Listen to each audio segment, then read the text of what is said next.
Every damn year, bro. Every damn year we get our hopes up, and then we turn up and they pull our pants down. Every damn year. Let go. Let go. Let go. Let go. Let go. Let go. Let go. All right, boys. What do you think went wrong? Tell us one thing that you feel like went wrong. You gave Cameron Munster a chance to run at the ball. You need to stop him at every opportunity. That's it. We were saying yesterday, Bruh. Cameron Munster's having a quiet game. And then someone was like, don't say that. Every time someone says that, he does something brilliant. And then like 5 minutes later, he did that like cross-field run. And you're like, oh, man. Yeah, he's just that kind of player, bro. Yeah, he can make anything happen. That's why I find him amazing. But it's just like literally, like if you let him slide one or two moves, he's beyond you, right? Like he eyes out things. It's next level. Yeah. I think the Blues were just too cocky last night. They were just trying to overdo everything. You could see it in the plays. So it was so disconnected as well at the same time. Like you could see all the third, fourth phase plays where the ball just didn't go to who it needed to go to and just broke down the plays. So they didn't really have any set plays, which is quite frustrating. It was really clunky and just annoying. It felt like a normal weekend game of me watching the Roosters. That's how it felt like watching the Bulldogs. Bro, at least the Bulldogs are putting points on the board. I don't know what you're talking about. Roosters are above us. That'll change soon, bro. Insert the Tigers. Tigers into form this week. Don't worry. Yeah. All right, let's talk about the errors first. What errors were game changing? So I'm not going to mention this man's errors, so you guys can mention that. I think the most crucial one was Pangai Junior's offload. I think that's what. I think we're in a good place around that sort of second half mark when we got the lead, and then that offload that went wrong for Pangai Junior really hurt us when they scored off that edge, and I think that sort of really turned the tide. Yeah, unlucky to hit freaking Ribbon Cotter's big, shucky ass looking head. Yeah, to then bounce back into his pathways. Just frustrating. A couple of missed tackles as well. Especially, how quick is the hammer, by the way? Walsh and hammer. Like some of those tackles. Even Cobbo just stopped, and he was just like all this gap in front of him. Like two players are coming into attack. I was like, how'd you slide through two players, mate? Like, that was the most disappointing part where one and Teddy misses the second. Yeah. And like to be fair, Teddy should be making that on the line. There's only one way he was going. He put his nose down and ran that way. Exactly. But more so than that, like Cobbo's try on the edge, like that should have been covered. They had two defenders and they all just slipped off, and that was quite disappointing. That any other day that should have just been an easy cover tackle. Shaz is speaking more measured than he was on the chat yesterday. You know, I completely agree. Disappointing was not the word you used yesterday. Should we just read out the chat pretty much? The difference. Just publish all the screenshots. That was amazing. Wait. So, Kev, what did you think happened? Go on. So the errors. I've got a few things to talk about here, but we'll talk about the errors first. So Teddy's slips. Like he slipped a few times. Yep. Like, mate, first grade player, one of the best in the world, get some proper boots that can hold onto the ground. It's like cricketers don't even slip on the Adelaide Oval. Freaking Teddy with Spicer slipping over. So that was frustrating. The one with Lindsay Collins, this was I know he got out-jumped by Lindsay Collins, but you see in there, like they just gave Lindsay Collins a free path to run to challenge the ball. I think Andrew Johns pointed out in the Channel 9 coverage as well. It's like everyone was just walking. Like Coruscant didn't even block Lindsay Collins. And that's like normal first grade things that you do. Like you just turn around, try and block it to make him run around you. So you got a free uncontested thing. But still, then Teddy, even though Lindsay Collins wins it, no one chases after Munster. And Munster's just like running through free. It's just lack of effort plays there, which is annoying. But yeah, Teddy probably had his worst game in the Blues jersey, which is tough to take, especially when there's so many people knocking on the door. But how do you kick out the captain of New South Wales, Australia? He was like the Brad Fittler medalist last year. He actually won all the New South Wales awards last year. So it's like, it's really hard to make that change. Whereas if he was in and out of the side, actually the best thing, and I hate to say this, the best thing for New South Wales could probably be if Teddy like gets a head knock or gets injured or something. But then the dangerous thing is he might not make it back into the side after that, which is sad. But I'm always back in Teddy. Yeah, that's right. Like, I'm just hoping that he just had a really bad game. Yeah. But like that being said, his form hasn't been that super this year either for the Roosters, as per the previous seasons. And that's why everyone's sort of been on his back to say, hey, I think it's time to sort of hand over. But then who do you give that to? Like Turbo's just a liability. Latrell, he's just a hot-headed dude, and you never know when he'll be off sin binned or whatever. So and then you don't really have anyone else of that sort of caliber to replace that role. Yeah. So it's quite challenging. You need that experience, or you need that experience coming through, but you don't need him like being him 5 years ago. You know what I mean? Like before he could like take the ball up and run and like blitz through people in and out. Like these days, he should just be controlling and just eyeing things out, right? Because he's got other younger players to run for him now, right? So it's now because which is what Slater did, right? That's right. Yeah, he sort of controlled the game, and then you sort of chuck it around and just start controlling the game like a proper captain, right? I reckon that's what he's probably not doing, that element, which is probably costing him the game, because now he's probably double hatting what he needs to do. He's still trying to maintain probably his own, presence in the game, but it's probably I think he's probably trying to do a bit too much. I reckon if he slows it down a bit and goes back to his original sort of game style, he'd be much more better. I think the second most frustrating part, other than his missed tackles, were the fact that I don't know if you guys noticed it, but there were so many times where he could have passed the ball and he just took it. Yeah. Like he had like on his right edge, he had Adokar unmarked, just passed the ball, but he just went in and took the hit up. So, mate, and then he did it many times. Yeah. And that's why Adokar had a quiet night, because he just never got the ball. Yeah. So that was annoying. But you've seen Adokar act differently in games as well, right? Like when Adokar's hungry, like he'll take it up, right? Like sort of anyway, right? In this one, I didn't see him sort of own up a little, and it reminded me what's the Queensland bloke that got dropped? The Gagai. No, for Blues. He played one match last year. No, he plays for Broncos. But he's a New South Wales player.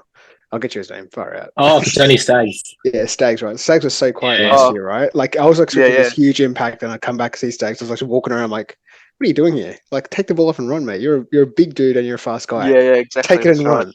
Same with Adokar. I'm like, mate, take it and run. They haven't seen you for like a year. They don't know how you are in this, and he should be able to match it, right? He's got pace, right? Yeah. But just quiet. He took Adokar to 11 hit-ups yesterday for 18. Part of that is probably they kept kicking down To'o's side to take him out of the second hit-up play. Yeah, but and all the hit-ups. Yeah, sorry. No, you go. I was just going to say, usually wingers get involved. I mean, there's so many things that Adokar didn't get involved. Like Teddy's probably one of them. The second reason is like Cleary had a shocker yesterday too, I felt. And because he couldn't straighten play as much, it was harder to shift the ball out wider. Yeah. And that's his hallmark of Panthers. Like when he straightens play really well with Yo, they can fire it off to, either side, or whoever's on the other side now. Forgot. But that's, they struggled with that as well. Yeah, 100%. Yeah, the 6 and 7 didn't link up that well yesterday. Yeah, too many broken plays.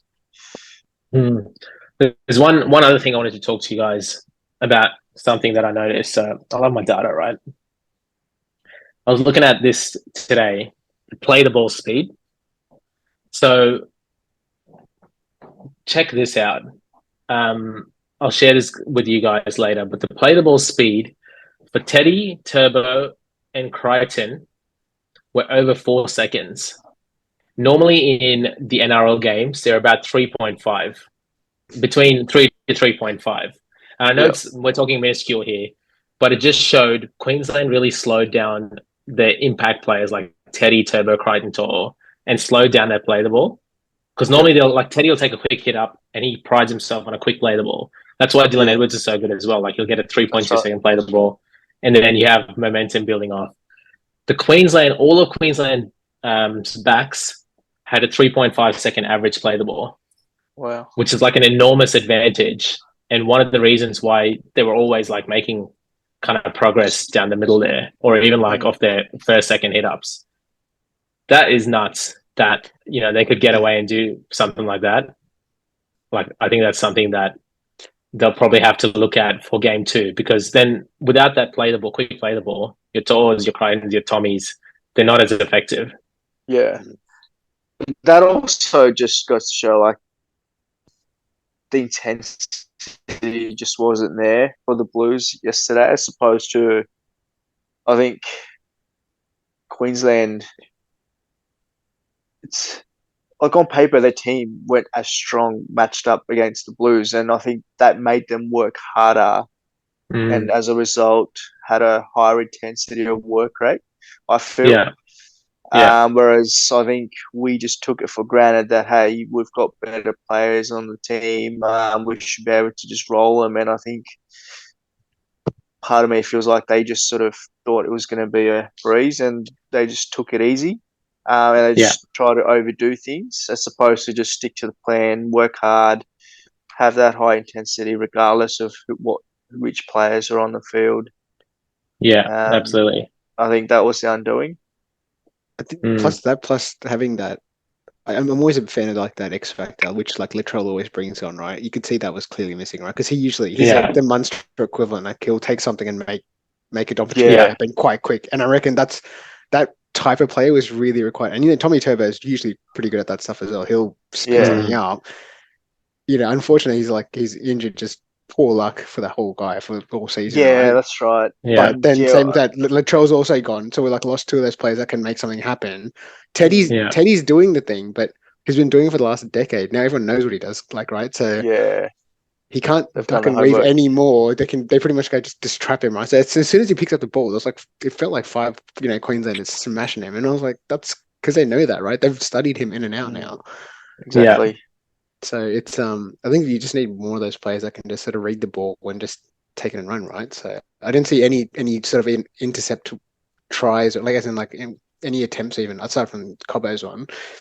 Yeah, but nothing from the Blues, right? They weren't like really doing anything proper, like to get. Yeah. I think it's those bits that need. And speaking of Turbo, I don't think he should have been picked. Like every year, we talk about picking the Blues based on form. He's not in form this year. Yeah. I think it's that big game he had just before selection. Yeah, but even then, like that, it's just the team that they weren't playing well. But he hasn't been up to we all watched the game the week before where he couldn't even catch up with the other guy when they made a break. Yeah. So he's just not where he was. And during Origin, the intensity goes times 10. So I don't think he was up to the speed. Yeah. So I don't think that was a good decision to have picked him to play. He was coming out like pretty early, right, out of all that injuries and everything else. Yeah. Just not a clean slate. Not a good year of him just being injury free sort of thing. So just give him a break. Let him just get back to his feet. Just find his mojo and pick him when he's good to go, rather than pick him based on what he had done in the past. I think it's actually limiting to his actual overall career. Like that's like the concern's going to be like if you keep doing this, you're not going to live. You're not going to live long in NRL, mate. Because like these injuries, it just compounds, right? Like if you don't have enough time to fix it up, like your knees and everything else will go like one after the other. So it's a bit nuts. But let's talk quickly about Queensland before we go to our 17 for the next game. If you could pick one Queensland player to change into New South Wales overnight, who would you pick? Greg Inglis. From this current squad. Oh, mate, from this current squad. Oh, there's a few. Munster, 100%. Yeah. I'd replace Luai and get Munster.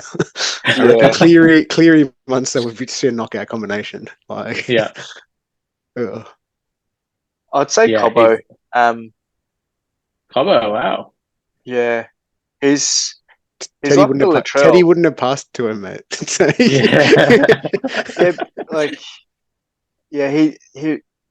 He reminds me a lot of how Latrell plays. He doesn't look super fit, but he's just so agile and just creates opportunities. He just somehow squeezes through and finds a way to pass the ball. Kind of like how Turbo used to play. It's just lanky and, it's just awkward to tackle. Finds a way to squeeze his arms out and just offloads, or just finds a way to escape the tackle and keep going. Yeah. I think we need that kind of a player versus, Crichton yesterday. He's just trying to just hope that, like whatever flick pass he'll throw would come off rather than actually, do something. Yeah. I would take either Munster or Harry Grant. Grant's amazing. Like, good player. Especially off the bench. But to be fair, maybe if they had Cook and Coruscant yesterday, that would have made a difference too. Who knows? Yeah. Like Coruscant played well, but then Cook's got that amazing speed off the ruck. Like he just like that 10-meter burst that he has. That's right. I don't think anyone matches that. Yeah. But that's where the interchange plays you need, right? Like just to come off, like you're saying, fresh pair of legs, bring him on, and he's like super impactful, and then you switch him back, right? Like, I think that's what needs to get done to bring to keep that momentum there, right? 100%. I think they should try that. Yeah, as a 14th man, 80 minutes, and just getting like a random player, like he can get now, like if there's a spare really good player, like another halfback like Nico, and just put him into an awkward position, doesn't make any sense, right? Like, so like, it's bizarre. So dumb. But what do you guys think of Frizzell? I thought he was really good. Yeah, he did well. He was up there the whole time. Like, how old is he? He was a gun. I feel like I've been watching him play since I was a kid. Yeah. How old is Tyson Frizzell? I was quite impressed. Man, he was the only guy under like pretty much the Queensland, like the try line, right? And I was just like, where's the rest of the squad? Like, why is it just him taking it up the whole time? Yeah, that's right. He's 31 years. Wow. 31 years of age. Still going strong, Tyson Frizzell. Reminds me of Dr. Dre. Yeah. All right. So what changes are you making if you were Brad Fittler, and you had big ears like him? What changes would you make going into Origin to win in Queensland? Definitely get rid of Hudson Young. But Hudson Young, actually, just on that, it felt like in the first 5-10 minutes, it was a great ploy because he was going after Daly Cherry Evans. And then I just didn't see him like until the end. Yeah. I was like, where did that whole plan go? Yeah. It's just was that like Clemmer? Impact. Was that like Clemmer back in the day? Do you remember like we came in for one game? This huge strife, and then after that, that's it. Like, we're like, what happened to Clemmer? Like, it just completely fell off the whole, like the face of it. Like, okay, the same aggression's up there. Even Haas to an extent, like he wasn't compared to like a few. Maybe was it last year when he was up in the punch? Yeah, like he, Haas did good. Yeah, what did he have? I think Haas played well yesterday. He made a lot of tackle breaks. Yeah, it was more just a lot of post contact meters. Yeah, it was just more that sheer, like he's got that once again size, speed, Yeah. And the serious thing to make damage. Like I didn't like. I was waiting for a couple of those really big hits coming through. I was like, oh, Yeah. come on. Yeah. Yeah, that's what I was disappointed with Pangai Junior. He just had a shit game. I was hoping like him and Haas would just just cannonball there for line. And the whole Just talk didn't was see that. Pangai and Haas would hit the line and offload. The only Yeah, people who made offloads yesterday were Cleary, Turbo, and Tor. yeah, That didn't even happen. Just wrap the ball every single exactly. time. So yeah, I was disappointing because I was really hoping that like we've all seen Pangai Junior when he's on song and he's just Yeah. going crazy and berserk and he's just cannonballs at the line. Yeah. Yeah, gee, like if that had happened, him and Haas sort of just had a field day. Mm. All right. So changes, Shaz. What changes are you making next game? The thing with like I really want Nico Hines to play in the house, but then it's like just historically they've always paired the halves based off like Combinations. the combinations that they're used to because Yeah. Luai and Cleary play together like back the Roosters like Pierce and Yeah. Cleary and so like Hines and Cleary just haven't played together. Yeah. So it's a gamble. Yeah. If it pays off, then it's like the best decision ever. But if it doesn't, then that costs us a series. Yeah. Yeah. So that's a big risk to have taken for game two. Yeah. But that If being Luai and Cleary lose game two, do you reckon they get a chance again next season, or is that it done for them? They've had their two series chances. I think you see that a lot, right? Like every 3-4 years, people like the informed team, like back when was it Hodkinson and Reynolds used to play, and because Bulldogs are playing well, they're actually paired in the blue side, Yeah. and then that's it. They were never seen again. Yeah. So I feel like that would be the case. And Panthers, I think they're on a slide as well, Yeah. which we're all seeing. Mm. So I think it's time for the new halves pairing to come through, and I think Hines and I don't know who would pair him. Would be sort of up and coming. I'd say if Hines we and lose Cleary game should two. work though. Hines and Cleary should work, I reckon, because it's the combination. Like let's look at it from another way. Like no one else has seen that combination. So Queensland don't even know it. So is it that level of surprise that they need to come back and be like, actually, no, there's two unpredictable players here. Like that's because like you sort of know the semi-Cleary Luai combination now, right? So you know exactly what they'll do and where they'll pass out to. Now with a second complete random variable. That's and true. you can bring in Luai pretty much like smack him on and like interchange him on, right? And just change up the whole game again. And like that would chuck, I think, so much, like it just spin the game completely unnecessarily enough for Queensland to go, what just happened? But you also hope that they just gel. And because Luai and Clear have played together for so long, even as kids, when you play with your mates, you just know them. You know what's going in their heads. You know what they're wanting to do. You know what they're thinking. I think that's why both Luai and Cleary just do so well. It's because they just know each other, and they just sort of have anticipatory plays. I'm just looking at in Melbourne when Nico played for Melbourne. He played 3 games at 5'8", so he was mainly fullback when Puppy was injured. He played 2 games at 5'8" and 1 at halfback for Melbourne, and they were both like big, resounding victories. So he can play 5'8". Yeah.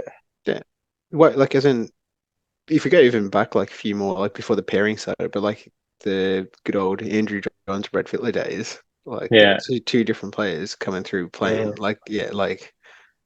that work. I think you need the 2 random variables coming through. Yeah, like it's just you get the best out of each other, and you get to like both those players will then learn off each other as well, right? Like it's you just need to have you need to change some things up a bit. Yeah, Hines and Cleary, I reckon that's a good combination. Would you keep Cook? Would you bring Cook onto the bench, or would you keep Luai on the bench? I'd probably have Cook on the bench. Yeah, Just because at least I'm with you. Cook could play as lock or something like that in the forwards. Yeah. Whereas Luai not so much, Mm. just because of the size. Yeah. So I'd put Luai on the bloody centers. So. Would you? But yeah, I would put him in centers. I'd get rid of Crichton and put Luai there because Yeah. at least you got someone now to like. It's once again the random variable comes across, right? Yeah. Yeah. It'd be so unpredictable. You just go like, it's just that layer of like, what just happened again? Yeah. Like, But the predictability can go either way. It's like go either good or just really bad for us. All of a sudden, both Luai and Hines are calling for it from Cleary. It's like, fuck, who do I pass it to now? Yeah. I think Campbell Graham's got to be there in the centers. I don't know what, like, I don't know why he wasn't brought in on the weekend when Latrell went down.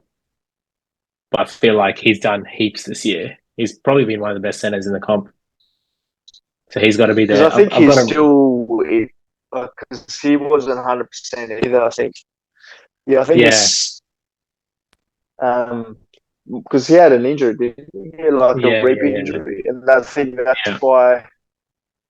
So, it was pretty unfortunate for us that, bloody Latrell and both camps 100%, because then I think, 100%, we should have a big impact in the back line at least. He hasn't played State of Origin before, right? No, he hasn't. Yeah, would have been a debut as well. I think like hence just go back to what you know, right? So yeah. But then he puts Hines in centers. Yeah. Radical suggestion. What would you guys drop Tedesco? No, I'd keep him. Yeah, like you just hope that he's just had one shit game. Like everyone has an off game, and then I'm hoping that was that. Yeah, I've got a radical suggestion. How many times has he played sort of like that with like a super elite squad? It's probably my thing. Like, it's not many. Like, so he usually there must have been something wrong, or probably found out some news or something, but it just wasn't on his usual game, right? Yeah, I'm sure he's saw his phone and saw messages from Shaz. You get out of here. So my radical suggestion is keep Teddy, but I reckon he should also train at centre. And during the game, because the Roosters have done this a few times, where Manu and Teddy swap sometimes. Yeah. Back in the day. So I reckon Teddy should start at fullback, but like randomly swap with Latrell. Latrell can like get involved in plays in fullback. Yeah, that's fine. Yeah, I don't mind that, because Latrell plays fullback, so that's okay. Yeah, and the only danger is Teddy playing centers, because then that could go wrong. But like, how hard can it be, right? It's just it just means the winger's not getting the ball.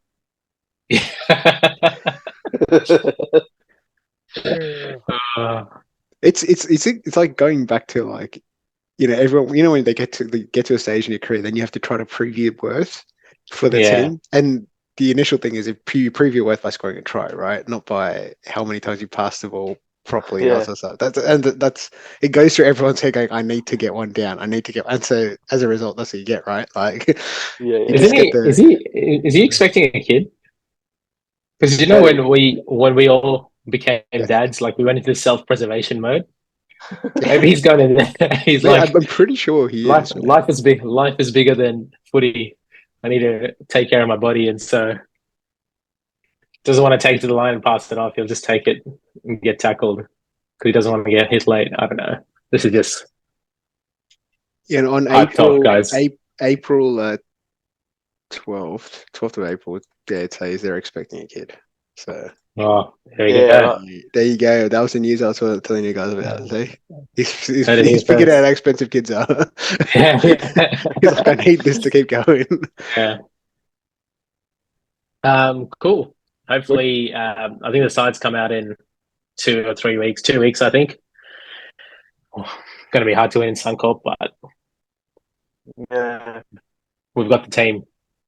Let's get our hopes up again. And I think that'll be the settler as well. If he fails, I think that's his job on the line too. I'd say. 100%. Glad you Freddie, yep. Glad you understood that, Kev. He said Freddie's job would be on the line. Yeah. Who would you have replace Freddie? That's the next question. I'd give Freddie maybe another year and get Craig Bellamy once he's done to come back and try. But there's no one else, right? Unless you give Andrew Johns a go, who's basically in the coaching staff anyway. Yeah. Would you go back to someone like Boyd Cordner or someone else like that? Someone random. Maybe. Who knows? Anyone can be a coach these days. Just ask Kevy Walters. Who else would you change, Kev? Or was that it? I would then I'd start Jake Trebojevic when he's fit at prop. He'll probably 100%. Play close to 80, so it takes one to change away. I'd bring in Hines. I would bring in Campbell Graham for Crichton. And I'd bring Cook on the bench. I'm not sure about Hudson Young, but again, I haven't watched many Canberra games this season as well, so he's a gritty player. I've just never seen him as an Origin player. They were talking about Spencer Leniu as well as a potential future Roosters. Injured, isn't he? Spencer Leniu? Didn't he bust his testicles? Yeah, he can still play on, bro. Nah, mate. Mate. Are you saying it doesn't qualify him for the men's state of origin, Shaz? You need balls to play, mate. There's one criteria and you don't meet it, mate. So who would Latrell come in for? If my two centers would be Campbell Graham and Latrell. So who are the centers this game? Crichton and Turbo. Yeah, I'd drop them. Turbo because of injury, because I don't think he's fit. And Crichton, he played well, but I just think, take your best team to Queensland and bash him. How long do they have for the training before that? Is it now because you just getting to know the players, how they play, what's in their head. That takes time, right? And hence you just sort of stick to the same team over and over again, right? Exactly. It's hard. So because I think that's why it's predictable as well. The same. You mean the Queensland squad that won for a decade, pretty much? What's it, 9 in a row? It's pretty much just the same thing the whole way through, right? And then as soon as all the players retired, it's just chucked the whole spanner into everything, right? So I know. Now they've got another squad. Yeah, exactly. All these new amazing stars coming through. It's seriously. Yeah, and it's just once you got that rhythm going, it's just continuing that, right? But now you've got the same. There's a few New South Wales players, on the end of their legs, their journeys. But it's what happens next? Who comes in and steps up into it? So yeah. All right, let's see what happens, guys. Shaz, we're doing this push-up challenge. Tell us about it. How did people donate? How many push-ups are we going to do? I think I crunched up the numbers the other day. So within all the guys that we've got,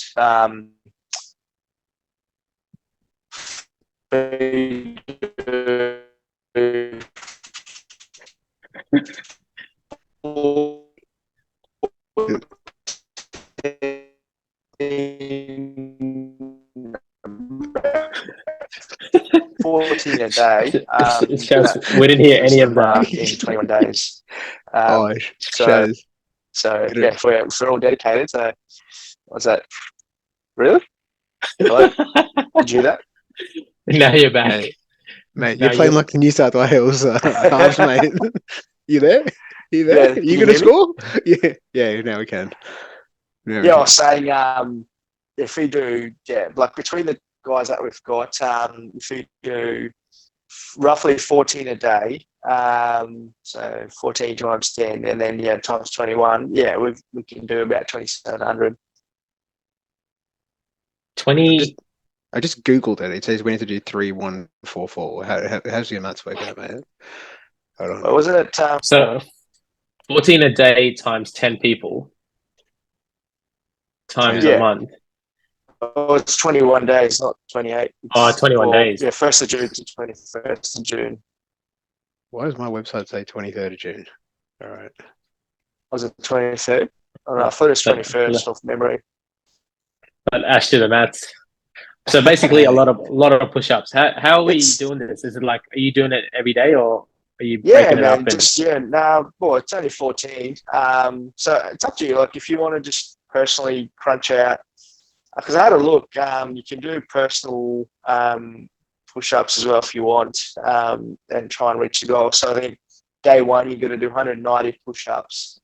So I've already done my 14 today, but it's 190. Yeah, but that just sounds scary. But if you break it up, so you do 20, so that's just 10 sets or like 9 sets of 20 push-ups. So you just do a couple of sets in the morning, a couple of sets in the afternoon, a couple of sets in the evening. Yeah, it actually doesn't fatigue your shoulders or chest as much as you think because it's spread out. Yeah. It reminds me and gives me PTSD of when Ash used to take me to the gym. There was this one session he used to do, which was like low weight, but like it was like 1,000 reps or something. Yeah. Maybe not 1,000, but it was a lot of reps. Yeah. He did so much of that he injured himself. Man, it was actually not that. It was the heavy lifting that injured me. Was it? Yeah. Someone my weight trying to push 140 with everything, 180 bench, like with the deadlifts. Like, nah. Yeah. 140 bench. Holy crap, that's pretty good. Yeah, this is the thing is when you train with Kev, Kev boy, he's like just warming up at that number. I'm like, mate, what the heck? Never benched that in my life. I remember I got to a figure where training with Kev, it took me I think a couple of years to get to like more than 2 plates. Kev comes not been into the gym for a while, comes matches it. I was like, mate, what the heck? What away with a broken back. The best one, Shaz, was when I gave Kev pre-workout. It was an absolute machine that day. Yeah, machine. It's like, okay, don't come here no more. It was pretty. Fitness first ran out of weights. Yeah. How good! How good! So 14. So can we go on our knees for these push-ups, or is it just any style? Mate, I'm pretty 14. I'm sure you'll be fine with 14 normal push-ups, bro. It's push-ups, mate. I know you want to go on your knees, but it's a push-up challenge. I'm pretty sure I will break something on my body by doing it. Now 10 push-ups seems like a mission. Yeah, man. Yeah, like if you can't do normal push-ups, man, just go on your knees. However you can do them. As long as you crunch out the numbers. If you're soft, Ash, yeah, you could. Mate, it's the wrists and the shoulders. They all taking the toll these days. Yeah, man. Oh, dude, 100%, dude. Once you turn 30, it's just everything just starts going downhill with the body. How much WD-40 did you apply beforehand? Yeah. Okay, yeah, that's working. Yeah, it's moving. Yep, I'm good. Yeah. But yeah, like with terms of donating, people just I think if we all share it on our Facebook, get the message around that, hey, we're doing this as a collective, spread the message. It sort of does a good service to just raising awareness to mental health. And that's something we spoke as, a collective about mental health as well, like how important it is.